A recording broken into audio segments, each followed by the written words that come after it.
कर पाते, क्योंकि उस जमाने में मीडिया नहीं थी। हमारे दादा गुरु तो अब समझो हमारे बाप के बाप हैं, वो हम जब इतने खतरनाक है तो वो कितने नहीं होंगे। लेकिन यहाँ पर कई लोग हैं जो अपने पर्चे खुलवाना चाहते हैं। बिल्कुल जो स्टूडियो के उस पार है, यानी कैमरा के थ्रू आपको देख रहे हैं, वो अपने पर्चा खुलवाना चाहते हैं। बिल्कुल खुलवाना। क्या कहना चाहते हैं? यही कहना चाहेंगे, बागेश्वर धाम प्रेम पूर्वक आओ। पर्चा तो एक बहाना है, असलियत में सबको हनुमान जी का बनाना। सवाल कोई पूछना चाहता है तो पूछे। जी जी जी। जी, मैं फरीदाबाद से रोहितास ताहिर। मेरा एक सवाल है, आप अभी अभी कह रहे थे कि जब आप एकांत में होते हैं तो ये सोचते हैं कि सबका भला कैसा हो। आप स्वयं बागेश्वर सरकार हैं।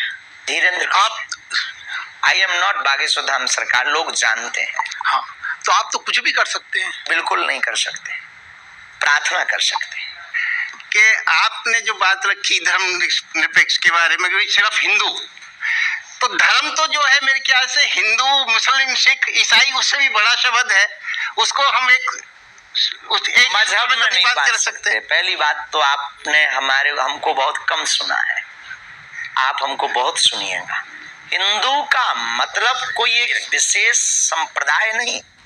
हिंदू का मतलब हिंसा को दमन करने पर जो भरोसा रखता है वो हिंदू है। जी चलिए, अब एक सवाल जवाब का एक और। हिंसा के खिलाफ वो हिंदू, हिंसा जिसे पसंद ना हो वो हिंदू।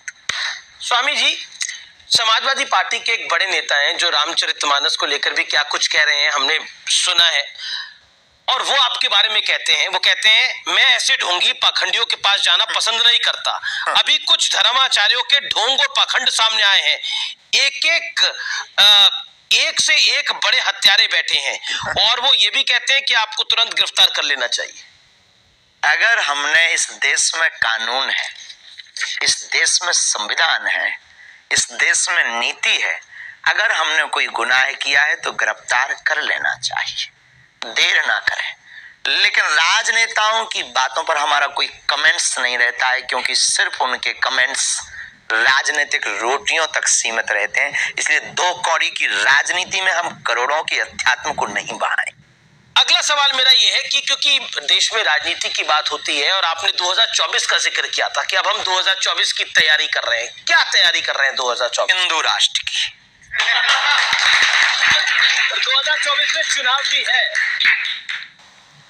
चुनाव से हमारा कोई लेना देना नहीं, इधर तो नित्य चुनाव है। अच्छा, एक बात बताइए, बागेश्वर धाम में आप रहते हैं दिनेश शास्त्री, आपको डर लगता है? किसी के बाप से नहीं।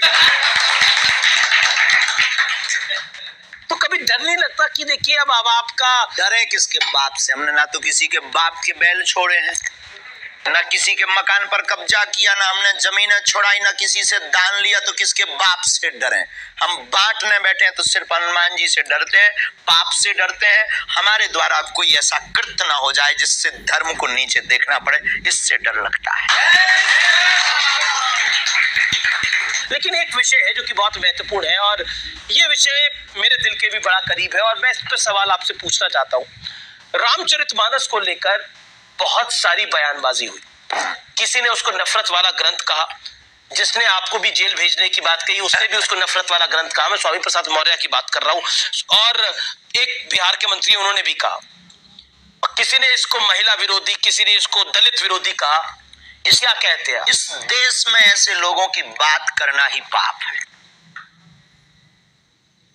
राम के देश में राम के विरोधी की बात करना सीधी सी बात है कि उसको बार बार प्रोड्यूस करना है और बार बार उसको आगे अप्रोच करना है। ऐसे व्यक्ति के बारे में ना तो सोचना चाहिए ना बात करनी चाहिए। हरिहर निंदा सुने जो काना, हो ही पाप गौ घात समाना। माता पिता भगवान शिव भगवान विष्णु की निंदा करने वाले व्यक्ति को सुनना और उसको देखना गो हत्या बराबर पाप।